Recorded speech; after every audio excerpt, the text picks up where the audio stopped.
자, 이 시간 우리 함께 교독하며 읽은 에베소서 4장 1절에서 6절까지의 말씀을 가지고 오늘 에베소서 14번째 시간입니다. 예수님 짜리 인생, 예수님 짜리 교회 14번째 시간. 교회는 어떻게 성장할 수 있는가? 교회는 어떻게 성장할 수 있는가? 오늘 첫 번째 하나됨이라는 말씀의 제목으로 은혜를 이루고자 합니다. 우리 좌우 계신 분들 서로 바라보며 오늘 이 설교의 제목으로 서로 축복하며 인사하도록 하겠습니다. 자, 우리 좌우 계신 분들 서로 바라보며 우리는 주 안에서 하나입니다. 이렇게 서로 축복하며 인사할까요? 시작. 우리는 주 안에서 하나입니다. 우리는 주 안에서 하나입니다. 오늘 이 설교의 제목처럼 교회가 어떻게 하면 자립하고 성장할 수 있는가? 요즘 시대에는 그 TV보다도 참 미디어를 많이 보잖아요. 저도 이렇게 저희 집에 TV가 없다 보니 가끔씩 이렇게 유튜브를 볼 때가 있는데, 근데 저는 유튜브 볼 때 어떤 거 많이 보냐면 목회자이다 보니까 개척교회 목사님들 이렇게 내용들을 많이 봐요. 그 내용들을 보면 조회수가 많지 않거든요. 뭐 유튜브에서 교회에 관련된 내용들은 보면 뭐 많아봤자 이 조회수나 구독자 숫자들이 다른 여타 채널에 비하면 되게 적어요. 그래도 이제 저는 이렇게 개척교회 목사다 보니까 그런 이렇게 목사님들이 어떻게 개척하셨는가, 어떻게 예배를 꾸려고 계시는가, 그런 내용들을 많이 보는데, 그런 내용들 보면 목사님들이 이제 어떻게 해서 교회가 자립됐습니다, 어떻게 해서 교회가 성장했습니다, 이런 내용들을 이제 많이 나누죠. 만약 이제 교회가 어떻게 하면 자립할 수 있는가, 성장할 수 있는가, 이런 질문을 던지면, 그러니까 성도님들은 그럴 수 있어요. 뭐 그런 질문이야 목사님들만 관심 있는 질문이죠. 뭐 개척교회 또 하시는 분들만 관심 있는 내용이지 굳이 그런 거를 평신도인 우리까지 알아야 됩니까? 라고 그런 생각을 들 수가 있잖아요. 여러분은 어떠세요? 우리 이제 미션리ber교회 성도님들은. 근데 이 질문은 이 목회자에게만 국한된 질문은 아니라는 것입니다. 모든 교회, 모든 성도님들한테 여러분 이 질문은 상당히 중요한 질문인 겁니다. 왜 그러냐면 에베소서가 그에 대해서 우리에게 답변해 주고 있는데요. 에베소 말씀 보니까 하늘에 있는 것이나 땅에 있는 것이나 그 모든 것이 그리스도 안에서 통일되기를 원하신다고. 그러니까 우리 하나님 아버지가 이루시고자 하신 뜻 가운데 하늘에 있는 것, 땅에 있는 것, 이 모든 것들을 주의 뜻 가운데 통치하고 하나 되게 하신다는 것입니다. 그러니까 하나님이 이루시고자 하시는 주님의 영원하신 계획이 있는데, 여러분 이 계획이 무엇을 통하여 이루어질까요? 무엇을 통하여 이루어지는가? 에베소서 3장 10절 말씀 보니까 이 3장 10절 말씀 우리 함께 읽도록 하겠습니다. 교회인 우리가, 자 시작. 이는 이제 교회로 말미암아 하늘에 있는 통치자들과 권세들에게 하나님의 각종 지혜를 알게 하려 하심이니. 자 보니 하나님의 각종 지혜가 있다는 거예요. 하나님의 각종 지혜 에베소서 3장에서 나누셨죠. 예수 그리스도의 십자가 죽음과 부활로 말미암아 주님이 이루시는 구원의 계획, 이 하나님의 구원이 유대인들에게만 국한되어 있는 것이 아니라 이방인에게도 뻗쳐가시는 하나님의 이 각종 지혜가 여러분 누구를 통하여 이루어진다고요? 이 말씀 보니까 교회로 말미암아, 여러분 하나님의 지혜, 주님의 영원하신 계획이 교회를 통하여 이루어진다는 것입니다. 하나님은 교회를 통하여 모든 민족이 그리스도의 통치를 받고, 교회를 통하여 성도들은 하나님의 거룩한 백성이 되어지고, 주님은 교회를 통하여 하나님의 놀라운 계획들을 이루어 가신다는 겁니다. 여러분 그렇기 때문에 교회가 성장을 하는 것은 단순히 개척을 앞두고 있는 교회가 정체기에 있는 교회 목회자들에게만 국한된 질문이 아니라 교회를 이루고 있는 저와 여러분에게 모두에게 해당하는 질문이라는 것입니다. 왜? 교회를 통하여 하나님의 뜻을 이루실 거기 때문이기 때문에 때문이기 때문에 이상하네. 이루시기 때문이네. 그래서 여러분 교회는 성장해야 합니다. 교회는 성장해야 됩니다. 여러분 교회 성장에서 얘기를 딱 들으면 여러분 혹시 느낌이 어떠신가요? 저는 목회자이지만 교회 성장에 딱 들으면 솔직히 저는 마음속에 긍정적이보다도 좀 이렇게 부정적인 게 먼저 딱 서게 되거든요. 그러니까 교회 성장에 대해서 반감을 가지고 계신 분들이 많이 계세요. 왜냐하면 교회의 성장을 교회 건축, 예배당 건축이랑 이어서 생각하신 분들도 있고, 또 교회 성장이라 하면 교회가 그렇게 뭐 큰 건물 지을 필요가 있습니까? 교회가 그렇게 뭐 큰 재정을 가질 필요가 있습니까? 목회자가 너무 욕심이 많아가지고 자꾸 그렇게 자기 욕심 채우려고 예배당도 크게 지으려고 하고 막 이렇게 재정도 크게 하려고 한다고. 요런 이미지들, 그러니까 이게 언론을 통해 가지고 교회에 대해서 부정적인 게 워낙 많이 이렇게 나가다 보니까 교회 성장하면 긍정적인 것보다도 부정적인 이미지를 가지고 계신 분들이 많이 있거든요. 근데 저는 목회자이지만 저도 그런 마음이 있어요. 교회 성장하면 밝은 이미지, 꼭 필요한 이미지, 그런 것보다도 꼭 그렇게 해야 됩니까? 라는 그런 생각. 근데 왜 그러냐면 우리가 교회 성장에 대해서 잘못된 편견을 가지고 있기 때문인 겁니다. 그 잘못된 편견이 왜 생겼냐면 교회의 성장을 이룸에 있어 가지고 너무 지나치게 목표 지향적인 것. 저는 교회가 목표를 가지는 것 자체는 나쁘다고 생각 안 해요. 하나님께서 교회에 비전을 주시잖아요. 근데 그 비전을 이루기 위해서는 여러분 구체적이고 전략적인 방법들이 필요한 거거든요. 만약 하나님이 우리 교회 가운데 우리 교회를 통하여 다음 세대를 회복시키고 청년 5,000명을 세워서 선교사로 파송케 하시고 만약 이런 비전을 주셨다. 그럼 이 비전 어떻게 하면 이루어질까요? 막연하게 가지고 해서 이루어지는 것이 아니라 누구한테 설명할 수 있어야지 여러분 이 비전이 구체화되는 거거든요. 그 설명하기 위해서는 구체적인 방법이 필요하잖아요. 근데 이게 어떨 때는 너무 세상적인 경영 방식을 가지고 와가지고 너무 모평지향적이고 실적 위주로 흘러갈 때가 있거든요. 그러니까 교회에서 뭐 이렇게 큰 이렇게 현수막에 그 숫자를 다 박아가지고 그 숫자도 성경에 나와 있는 그런 약간 상징의 숫자가 아니라 뭐 이렇게 우리는 이번 분기 동안에 이만큼 존대해서 이만큼 성장 이루겠습니다. 그래가지고 모일 때마다 뭐 천 모일 때마다 막 300 외치고 막 이렇게. 저 그렇게 많이 했었거든요. 하고 그리고 막 하고 난 다음에 뭐 그렇게 하다 여러분 이루어지지 못할 수도 있죠. 그럼 이루어지지 못하면 어떻게 되는 겁니까? 낙담할 필요가 없죠. 왜? 주님이 정말 기뻐하시는 것이라면 꼭 굳이 내 세대가 아니어도 다음 사람을 통하여 다음 세대를 통하여 주님이 그것을 이루실 거기 때문에 그 분당에 있는 어느 큰 교회가 분리개척을 했잖아요. 29개 교회로. 근데 그 교회는 앞으로 40개까지 분리개척을 하고자 하는 목표를 가지고 있거든요. 또 그거를 두고 또 비판하는 사람들이 있어요. 너무 이상해. 왜 그런 걸 비판하는지도 모르겠는데 하여튼 40개 교회로 분리개척을 하는데 근데 그 목사님이 그런 이야기를 하시는 거예요. 2만 명 성도가 10,000명으로 줄여들지 않고 5,000명으로 줄여들지 않으면 본인은 사임할 거라고. 근데 이 얘기뿐만이 아니라 최근에 무슨 얘기를 하시냐면 그 비전, 하나님이 그 교회 허락하신 그 비전이 꼭 내 세대에 이루어지지 않아도 상관이 없다고. 왜? 하나님이 이루신 거라면 다음 세대를 통하여 다음 주를 통하여 이루어질 수도 있기 때문에. 여러분 이게 진짜 이게 세상의 방식이 아니라 하나님이 이루는 방식대로 대하는 사람들의 마음의 태도인 것 같아요. 근데 이제 사람들이 욕심이 가다 보니까 꼭 내 세대 때 이거 이루어지지 아니하면 안 된다고 막 그렇게 하거든요. 그러다 보니까 자꾸 세상적인 방법을 동원을 해가지고 이 교회의 성장을 이루려고 하는 거예요. 근데 이런 것 가운데 좀 상처를 받다 보면 영적인 트라우마가 생겨가지고 저처럼 교회 성장이라는 단어를 딱 들으면 긍정적인 이미지보다도 부정적인 마음이 딱 앞서게 되는 거거든요. 근데 여러분 이 교회 성장은 단순히 우리가 이루고자 하는 이 목표를 달성하는 것 이게 아니에요. 교회 성장은 양적으로 질적으로 모든 면에서 성장을 하는 겁니다. 교회가 복음 전도를 통하여 성도 수가 늘어나는 것뿐만이 아니라 그 교회가 거룩해지는 것. 그러니까 양적인 성장과 질적인 성장 이거를 따로따로 구분해서 생각할 수 있는 것이 아니라는 겁니다. 전도를 통하여 성장하는 일과 성도가 거룩해진 일은 여러분 이거는 같은 겁니다. 분리될 수가 없는 거예요. 여러분 성도가 어떻게 해서 하나님의 은혜 가운데 거룩해질까요? 어떻게? 홀로 주님 앞에 기도하며 말씀 보고 나아갈 때 결코 그렇게 해서 거룩해지지 않습니다. 한 몸을 이룰 때 공동체를 통하여 여러분 성도는 성장하고 거룩함을 유지할 수가 있다는 겁니다. 교회에서 복음 전도를 하고 예배를 드리고 모험을 하고 양육을 받고 훈련을 하는 일 가운데 내가 동참함으로 말미암아 나의 신앙도 성장하고 내 삶이 거룩해지는 겁니다.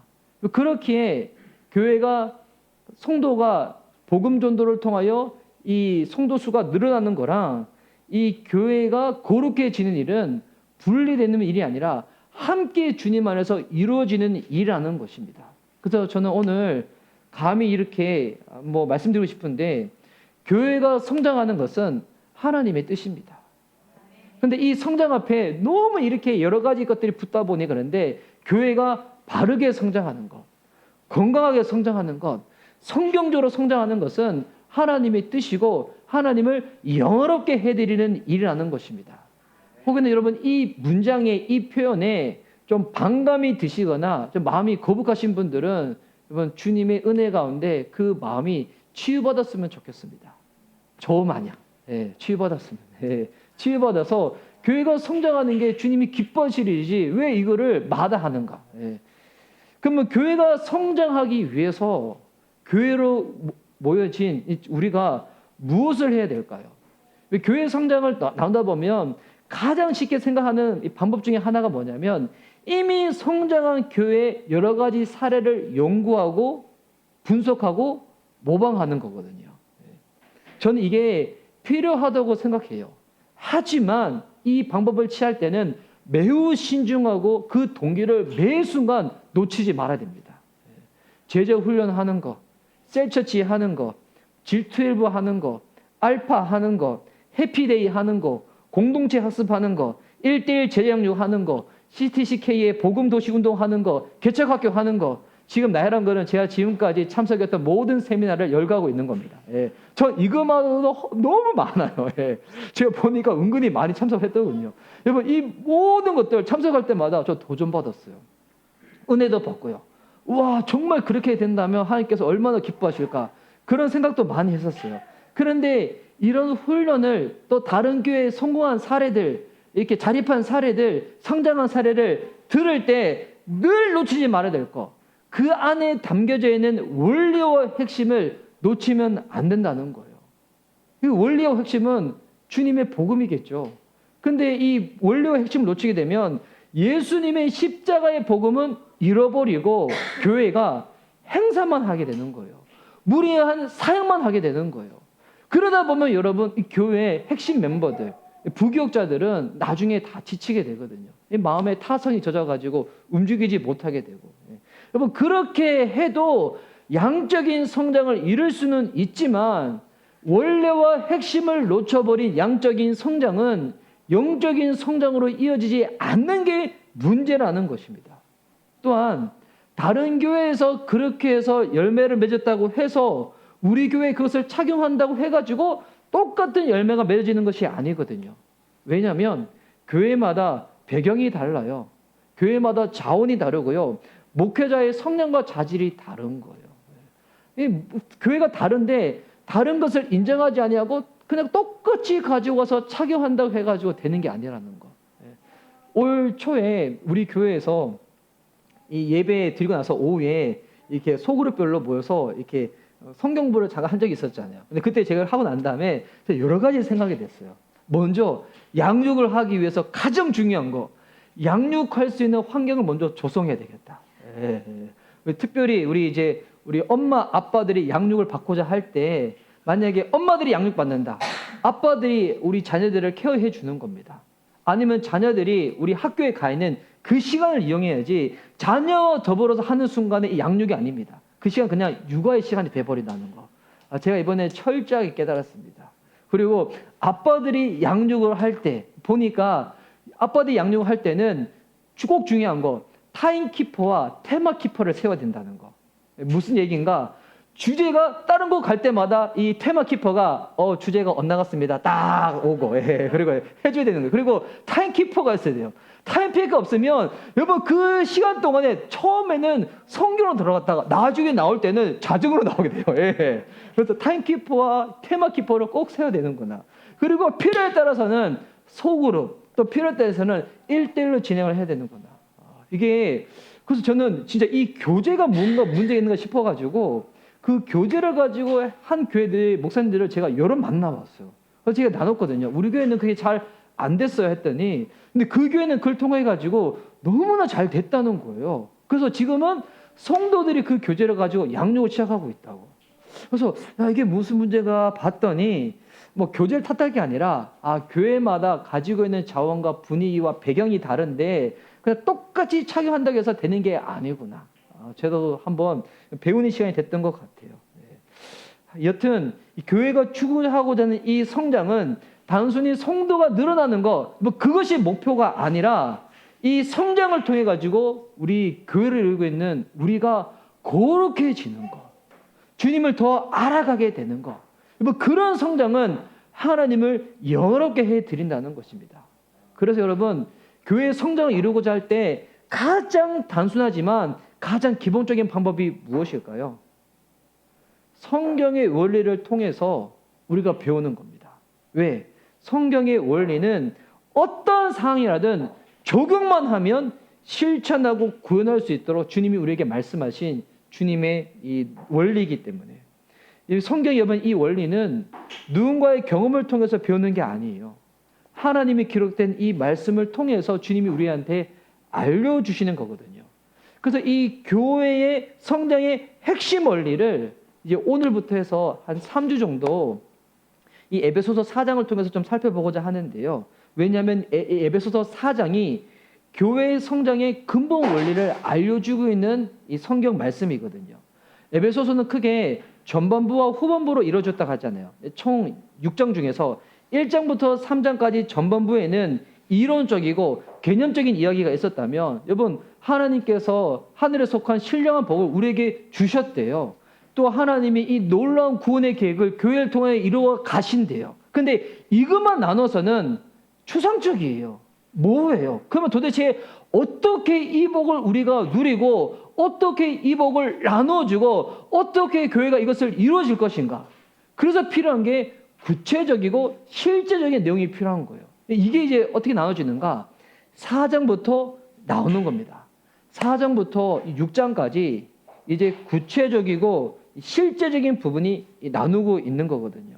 그래서 이 4장 이 앞부분에는 어떤 상황과도 상관없이 모든 교회가 똑같이 적용할 수 있는 교회의 성장 원리를 나누고 있어요. 그중에 오늘 첫 번째가 뭐냐면, 교회는 어떻게 성장하는가? 교회는 하나됨을 통하여 성장한다는 것입니다. 하나됨. 이 하나됨은 교회와 교회의 하나됨을 말하는 게 아니에요. 이 하나됨은 교회의 몸을 이루고 있는 교회의 내부가 복음 안에서 하나됨, 연합함을 이룰 때 성장하게 된다는 것. 이거를 말하고 있는 겁니다. 그래서 이 교회의 하나됨을 이루기 위해서 우리에게 필요한 이 믿음의 3가지 자세가 있고요. 왜 하나됨이 필요한지, 꼭 이루어야 하는지를 이 4장 앞부분이 나누고 있는데요. 자, 교회의 하나됨을 이루기 위해서 우리의 가운데 필요한 믿음의 3가지 자세. 우리 2절 말씀에 나와 있는데요. 우리 2절 말씀을 다 함께 읽도록 하겠습니다. 자, 우리 성경책 가지고 계신 분은 성경책으로, 아니면 앞에 화면을 통해서 보시도록 하겠습니다. 자, 시작. 모든 겸손과 온유로 하고 오래 참음으로 사랑 가운데 서로 용납하고. 여기 보니까 지금 3가지 태도가 나오죠. 자, 하나됨을 이루기 위한 3가지 태도. 겸손, 온유, 오래 참음이라는 겁니다. 겸손, 온유, 오래 참음. 여러분, 이 3가지 단어를 우리가 이해할 때 이거를 성경에서 말하는 대로 이해를 해야 돼요. 근데 우리는 이 3가지 단어에 대해서 세상적인 방법으로 이해할 때가 많이 있어요. 여러분, 그렇게 해서 이 단어 자체의 본질적인 의미가 오염되어 버리는 게 많이 있거든요. 가장 대표적으로 사랑이 그렇잖아요. 우리는 사랑하면 성경을 통하여 배우는 사랑이 진짜 사랑인데, 근데 요즘 사랑이 워낙 세상에 있는 미들을 통하여 얼마나 많이 오염되고 남용되고 있습니까? 그러니까 사랑이 적용될 수 없는 부분에 사랑이 들어가 버리는 거예요.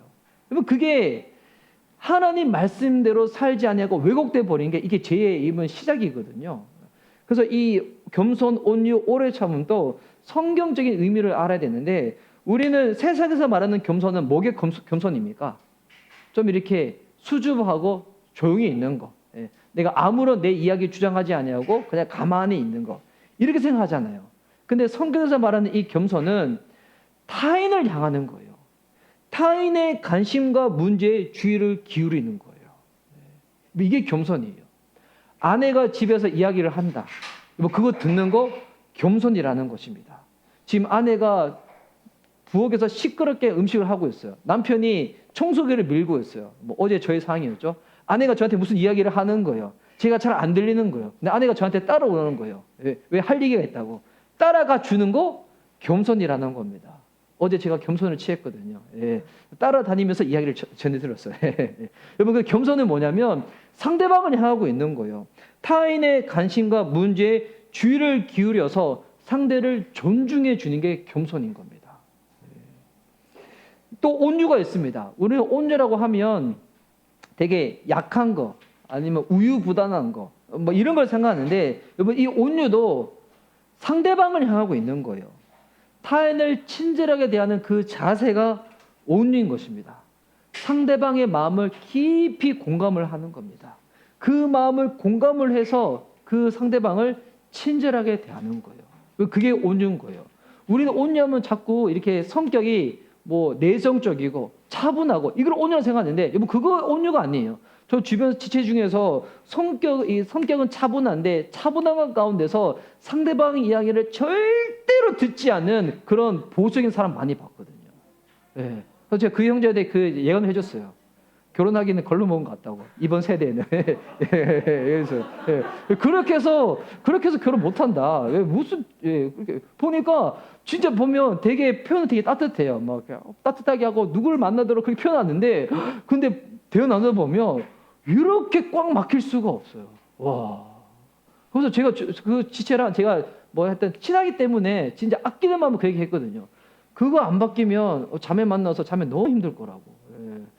그래서 이게 진짜 온유는 단순히 부드러운 게 온유가 아니에요. 성격이 여러분 개팍하고 달치적이라도 남들 이야기를 다 듣는 사람이 있거든요. 친절한 마음으로 그 상대방의 마음을 깊이 공감하는 사람들이 있거든요. 부산 사회자들이 그렇다고 하잖아요. 막 말은 거칠게 하면서도 진짜 마음에 정감이 있어가지고 네가 하는 거 내가 다 들어주겠다고, 내가 다 공감해 주겠다고. 여러분, 이게 진짜 온유거든요. 온유의 아이콘이 됐으면 좋겠습니다. 할렐루야. 그리고 하필 또 고영도 극적이셔가지고 또 인내가 있습니다. 여러분, 인내도 이게 나를 향한 게 인내가 아니에요. 막 사우나 들어갔는데 막 90도 100도 갔는데 내가 신경 쓸 거야. 그냥 모래시계 딱 해가지고, 모래시계 보면 3분 5분 7분짜리가 있거든요. 7분짜리 딱 해가지고 나 할 거야. 이게 인내가 아니에요. 여러분, 성경에서 말하는 인내는 이것도 상대방을 향하고 있는 거예요.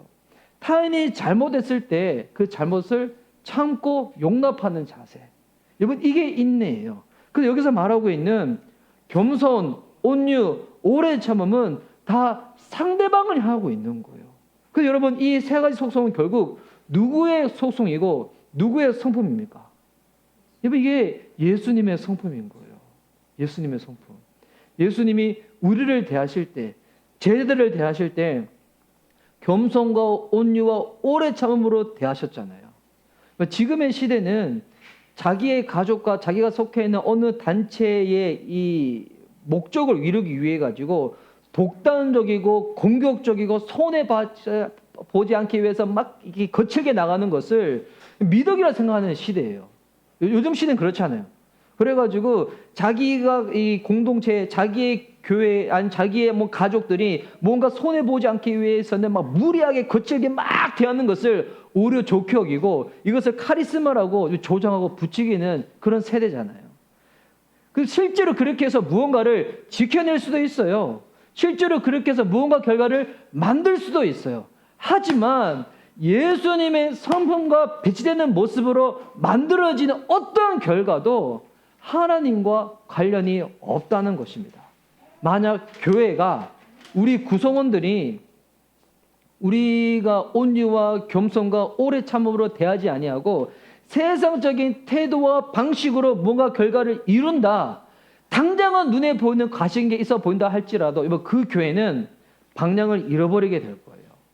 엉뚱한 곳으로 가게 될 거예요. 하나님의 성품과 방법으로 이루어지지 않는 것들, 여러분, 결코 그와 같은 것들로 하나님은 영광을 거둘 수가 없다는 것입니다. 예수님은 공생애 동안에 모든 사람들을 대할 때 겸손과 온유와 인내의 자세로 대하셨잖아요. 지금 사도 바울이 우리한테 결국 말하는 성장은 어떤 성장인 겁니까? 예수님 닮아가는 성장을 말하고 있는 거예요. 예수님을 닮아가고자 하는 그 성장을 이룰 때 여러분 그 교회가 이루게 되는 영적인 분위기가 있어요. 그 분위기가 2절 후반절과 3절에 나뉘는데요. 이거 제가 한번 읽어드릴게요. 사랑 가운데서 서로 용납하고 평안에 매는 줄로 성령이 하나 되게 하신 것을 힘써 지키라. 예수님의 성품으로 서로를 대할 때 이 교회가 어떤 분위기로 가득 채워지는가? 2절 후반절에 보니까 바로 용납하는 분위기가 이루어지게 되고요. 그 교회가 평안 가운데 하나 된 연합함을 이루게 된다는 것입니다. 이번 교회는 예수님을 닮고자 하는 거룩한 성장을 추구해야 되는 거예요. 예수님을 닮고자 하는 이 성장을 추구하지 않는 상태에서 본인들이 정한 목표를 이루기 위하여 그냥 예수님의 방식이 아니라 세상 방식으로 이루어진다. 그 목표는 이루어진다고 할지라도 교회가 어떻게 될까요? 용납이 아닙니다. 판단하게 돼 있어요. 잘잘못을 가리면서 그 목표를 이루는 사람들은 칭찬하고 이루지 못한 사람들은 그냥 뒤처졌다고 그냥 이렇게 내팽개치게 되고, 그러니까 세상에 있는 뭐 회사 조직과 별반 다르지 않게 되는 거죠. 그리고 교회 안의 구성원들은 평안으로 서로를 대하는 것이 아니라 보이지 않는 팽팽한 긴장감들이 생기게 됐어요. 그 교회는 한 팀이잖아요. 한 팀인데도 불구하고 내가 저 사람보다 잘해야 돼. 우리 구역이 저기보다는 뭔가 더 잘해야 돼. 이렇게 나가게 되는 거예요. 교회에서도 여러분 이 선의 경쟁이 필요할 수는 있어요. 누군가를 보면서 도전을 받는 거야. 저 지체가 이번에 이렇게 주님 앞에 헌신하고 있는구나. 저 지체가 이번에 이렇게 기도하고 말씀을 사모하고 있는구나. 도전받아서 나가는 것은 좋은 건데, 그런데 그 모습을 못마땅히 여겨가지고 내가 그것을 짓밟고 내가 해야지만, 나는 교회에서 내가 1등이 되어야지만 나는 괜찮아. 뭐 이런 거는 예수님이 원하시는 방식이 아니거든요. 그럼 교회가 어떻게 될까요? 보이지 않는 그 팽팽한 긴장감들이 성도 가운데 있게 되는 거예요. 저 그거 너무 많이 경험했거든요. 예전에 제가 이제 어느 세가팀을 하고 있는데 한 팀이잖아요. 잘할 수도 있고 못할 수도 있잖아요. 못한 부분들은 서로 피드백하면서 이렇게 개선하자 하면 되는 건데, 제 앞에는 이 두 분의 장년분들이었어요. 두 분 다 정말 열심히 대단하시는 분인데, 그런데 제 앞에서 서로 싸우시는 거예요. 서로 싸우시는 거예요. 그 싸움을 보면서 제가 원래 화를 잘 안 내는데 그때 제가 화를 냈어요. 목회자가 어려가지고 지금 이 권사님, 이 집사님 두 분이 싸우시는 거냐고, 지금 뭐 하고 계시는 거냐고 하면서 제가 박차고 나와버렸거든요. 나오고 난 다음에 나중에 저한테 전화를 다 오셔가지고 목사님 죄송합니다 하는데, 보니까 제가 이게 왜 그럴까? 우리 한 팀인데 한 팀이 하나가 되어서 이루고자 하는 그것을 같이 이루는 건데 왜 이게 서로를 막 하고 막 욕심이 가해가지고 막 그랬던 거였거든요. 그래서 뭐 교회가 여러분 이게 예수님의 성품을 담고자 하는 그 거룩한 성장을 추구하지 아니하면 하나 되지 못하고요. 그 안에 평안이 아니라 긴장감이 감돌게 된다는 것입니다. 그래서 우리는 이 성장을 추구해야 됩니다. 우리 교회, 저와 여러분이 실천해야 될 것, 하나님 앞에서 기도하는 마음으로 상대방의 말을 겸손하게 경청하는 겁니다. 그리고 온유하게 대답하는 겁니다. 그리고 인내하는 마음으로 품어주고 용서하는 겁니다. 우리 좌우 계신 분들 바라보며 이렇게 한번 서로 표현해 볼까요? 자, 겸손으로 경청하겠습니다. 자, 우리 옆에 계신 분들 서로 또 오늘 잘 앉으셨네. 다 부부끼리 잘 이렇게. 자, 겸손으로 경청하겠습니다. 네. 자, 그러면 온유로 대답하겠습니다. 네. 인내로 품겠습니다. 네. 여러분 이게 부부 가운데만 하는 게 아니라 교회 성도들이 이렇게 해야 된다는 거예요. 근데 교회 성도 이렇게 할 때 오히려 보면 남의 가족들한테는 이렇게 잘해. 그러니까 누구한테 제일 못하는지 알아요? 자기 가족들, 자기 배우자, 자기 자녀한테 이게 제일 못해요. 겸손과 온유와 인내로 경청하고 대답하고 품고 해야 되는데, 여러분 그래서 이거 교회 안에서 실천하는 게 아니라 제가 진짜 이렇게 건면해 드립니다. 여러분 가정에서 이거 실천해 보십시오. 여러분 가정이 어떻게 되는가? 이 2절 후반절처럼 서로 용납하게 되고요. 평안의 매로 진짜 하나됨을 경험할 수가 있습니다. 그러면 왜 이렇게 교회가 이 서로 관계 가운데 용납하고 온유하며 겸손으로 나아가야 되는가? 뭐 그 이유가 뭐냐면 이게 교회 공동체의 속성이고 교회의 주인 되시는 하나님이 이와 같은 분이시라는 거예요. 그래서 4절과 6절에서 이렇게 나누고 있죠. 4절과 6절 말씀 우리 한번 쭉 같이 한번 읽었으면 좋겠습니다. 우리 함께 4절에서 6절 말씀 계속 이렇게 재미있는 표현들이 계속 반복되어 나오는데요. 함께 읽도록 하겠습니다. 시작. 몸이 하나요 성령도 한 분이시니 이와 같이 너희가 부르심의 한 소망 안에서 부르심을 받았느니라. 주도 한 분이시요 믿음도 하나요 침례도 하나요 하나님도 한 분이시니 곧 만유의 아버지시라. 만유 위에 계시고 만유를 통일하시고 만유 가운데 계시도다. 아멘. 자, 지금 보니까 재미있는 표현이 계속 반복하고 있죠. 하나요 하나요 하나요. 이게 지금 7번 반복되고 있어요. 성경에서 7이라는 숫자는 완전 숫자를 의미하고 있는 거거든요. 그래서 그게 그냥 나온 게 아니라 일부러 7이라는 숫자를 맞추어서 기록을 하는 거예요. 여러분 무엇이 하나인가? 먼저는 몸이 하나입니다. 교회를 이루고 있는 저와 여러분은 하나라는 거예요. 이 하나라는 게 우리는 똑같이 해결돼 가지고 똑같이 된다. 이게 아니에요. 다르지만 주님 안에서 우리는 한 몸을 이루고 있다는 거예요. 그 고린도전서 말씀처럼 한 몸이기 때문에 누군가 기쁜 일이 있다. 이게 같은 몸으로서 나의 기쁜 일이 되는 거예요. 누군가 안타까운 일이 있다. 그 사람만의 안타까움이 아니라 나의 안타까움이 되는 거예요. 그런 마음이 있을 때 기도할 때 능력이 나타나는 거거든요. 또 보니까 우리를 한 몸으로 부르신 분이 성령님이라는 거예요. 우리를. 여러분 따로따로 부르신 것이 아니라 우리가 왜 미션 리바벨 교회 한 몸, 한 공동체를 이루고 있는가?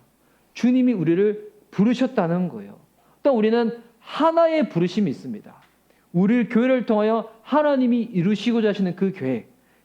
저 사람 계획 따로, 목사님 계획 따로 이게 아니라 우리 교회 가운데 주님께서 이루시고자 하시는 하나의 부르심, 하나의 비전, 하나의 소망이 있다는 것입니다.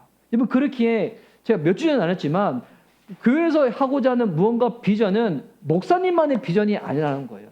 나의 비전이고 우리의 비전이 된다는 겁니다. 또 우리가 섬기는 주님 또 한 분입니다. 여기서 섬긴다는 것은 예배하는 대상이에요. 여러분 우리는 하나님을 예배합니다. 하나님을 예배하지 우리는 돈을 예배하고 세상의 오락을 예배하고 그런 걸 예배하지 않습니다. 제가 제 아내랑 금요일에 드리고 난 다음에 그런 이야기를 나눴거든요. 보니까 이전에 리차드 포스터라는 영성학자가 쓴 돈, 권력, 그리고 섹스라는 책이 있어요. 근데 그게 어떤 내용이냐면 사람이 묶일 때 돈, 권력, 이 섹스는 어떤 거냐면 그냥 즐기는 것이 아니라 그걸 함으로 말미암아 그 매개체에 묶이게 돼 있어요. 그래서 이 세상을 살아갈 때 이 세상에서 얼마나 그를 가지고 우리를 공격하고 유혹하고 있습니까? 근데 그게 단순히 그거 하면 나쁜 거, 죄 짓는 거 이 정도가 아니에요. 여기서 돈을 말하는 게 그 돈 버는 정도가 아니라 탐욕을 말하는 거겠죠. 권력은 다른 사람들을 무찌르고자 하는, 짓밟고자 하는 그 힘을 얘기하고 있는 거겠죠. 당연히 섹스는 성적이고 음란한 걸 얘기하고 있죠. 여러분 이게 본다고 해가지고 단순히 죄 짓는 정도가 아니에요. 그걸 나중에 우리 부모님들도 자녀들이 크면 뭐부터 독립을 시켜야 되냐면 그냥 이런 분들이 있어요. 집은 독립을 시켰는데 아직 재정적으로 독립을 안 시켜서. 그 독립이 아니거든요. 진짜 독립의 시작은 재정적인 독립을 시작하는 거예요. 그래야지 그 자녀가 자립할 수 있는 거거든요. 이게 부모님이 우리 집은 돈이 없기 때문에 네가 이렇게 알바하면서 이렇게 살아야 돼. 이것 때문에 그런 게 아니에요.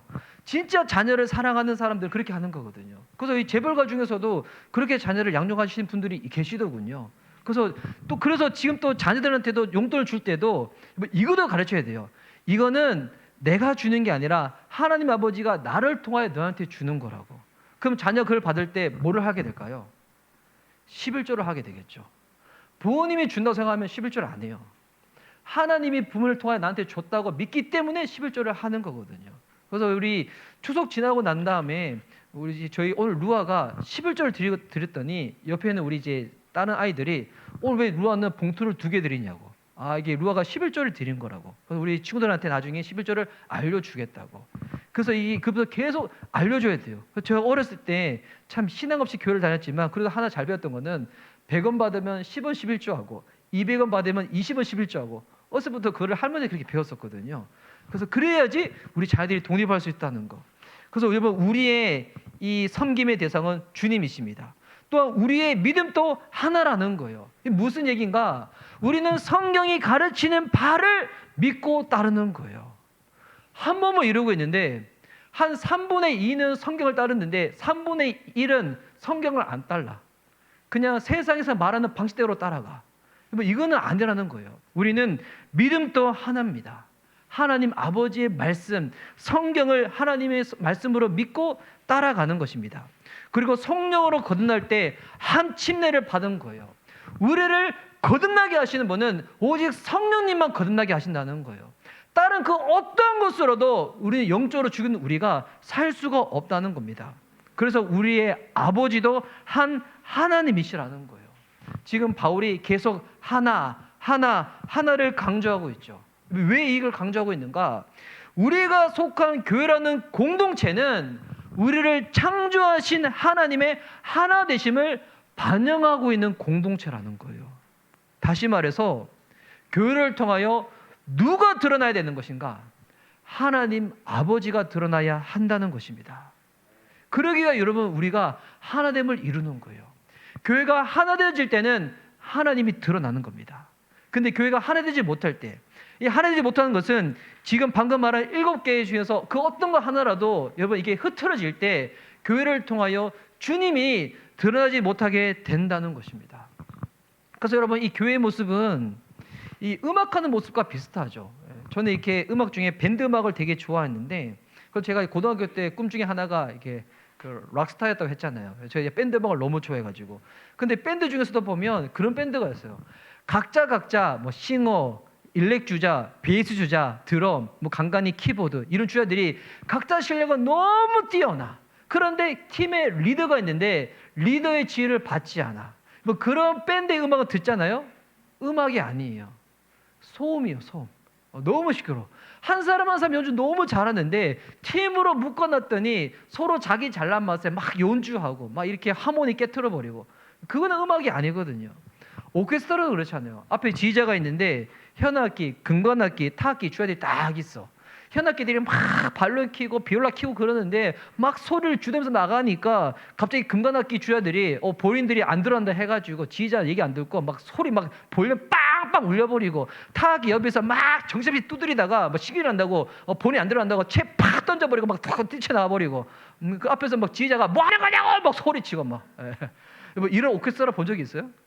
저 예전에 본 적이 있는데, 베토벤 바이러스라고 그 드라마에서 그거 알아요? 강마에 나오는 드라마. 거기 보면 그때 그 오케스트라 팀이 그랬어요. 앞에 지휘자 소리 지르고 막 서로 막 싸우고 다투고. 여러분 이런 그 모습은 드라마에서나 봐야 되잖아요. 그런데 안타까운 것은 교회들 중에서도 이런 망가지는 오케스트라 같은 교회들이 있다는 거예요. 지휘자 되시는 주님을 안 따라가.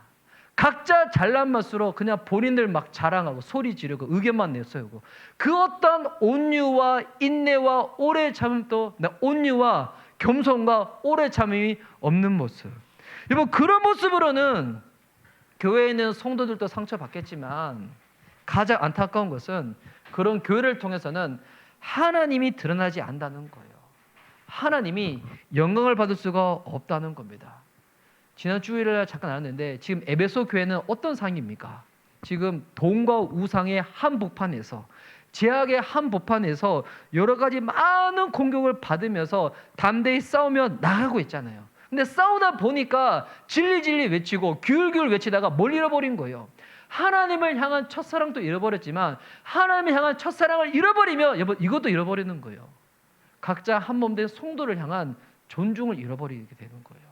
그러니 교회가 흐트러져 버리게 되는 거죠. 그러니까 지금 그 에베소 교회를 향하여 바울이 편지를 보내며 하나님이 한 분인 것처럼 교회도 한 몸을 이루고 하나를 이루어야 된다고 말하고 있는 것입니다. 그런 교회를 통하여 질적으로나 양적으로나 하나님이 기뻐하시는 성장이 이루어질 줄 믿습니다. 제가 최근에 들은 재미있는 얘기를 하나 나누고 설교를 마치고자 하는데, 제가 지금 이제 2학기가 개강해가지고 다시 신학교를 다니고 있잖아요. 다니면서 너무 힘들어요. 지금 계속 고민하고 있어요. 어제 심지어 어떤 꿈을 꿨냐면 제가 그 학교를 휴학하는 꿈을 꿨어요. 진짜 마음이 너무 힘든가 봐요. 그래서 아침에 일어나자마자 제가 송유사한테 나눴거든요. 학교 휴학했다고 이게 꿈에서 하는데, 근데 그 이번에 듣는 과목 중에 그 구약학 교수님이 이런 얘기를 하셨어요. 성경에서 하나님은 어떻게 자기를 드러내는지 아시냐고. 성경 읽다 보면 하나님은 이런 분이다, 이런 분이다, 이런 분이다 이렇게 안 나와 있잖아요. 성경 딱 읽다 보면 그냥 이야기잖아요. 그냥 내러티브로 꽉 차 있잖아요. 하나님은 이야기를 통해서 당신을 드러내시는 거예요. 하나님은 이야기를 통해서 당신의 공동체를 이끌어 가신다는 거예요. 와, 이 얘기를 듣는데 이게 너무 멋진 거예요. 하나님이 우리 교회를 어떻게 이끌어 가시는가? 이야기를 통하여 우리 교회를 이끌어 가신다는 거예요. 어떤 이야기? 서로가 서로를 사랑하는 이야기, 온유로 대하는 이야기, 겸손으로 대하는 이야기, 교회가 하나 되기 위해 힘써 지키는 그 이야기를 통하여 우리가 하나님을 경험하게 된다는 거예요. 하나님은 나 이런 분이야, 나 이런 분이고 나 이거 좋아하니까 너 이렇게 해야 돼. 주님 이렇게 하지 아니하시고 우리 공동체의 이야기를 통하여 하나님이 어떠한 분이신지 더 경험하게 되고 그 하나님 앞에 우리 교회가 성장하며 주님께 영광을 돌리는 그런 이야기가 써내려가게 된다는 것입니다. 우리 교회를 통하여 그런 이야기를 써내려갔으면 좋겠습니다. 겸손의 이야기, 온유의 이야기, 서로 오래 참는 이야기, 사랑하는 이야기, 하나 되는 이야기, 이런 이야기를 통하여 하나님을 더 깊이 경험하고 그 주님께 영광 돌릴 수 있는 저와 여러분, 우리 미션 리바이벌 교회가 될 수 있기를 예수님의 이름으로 축복하는 바입니다. 아멘.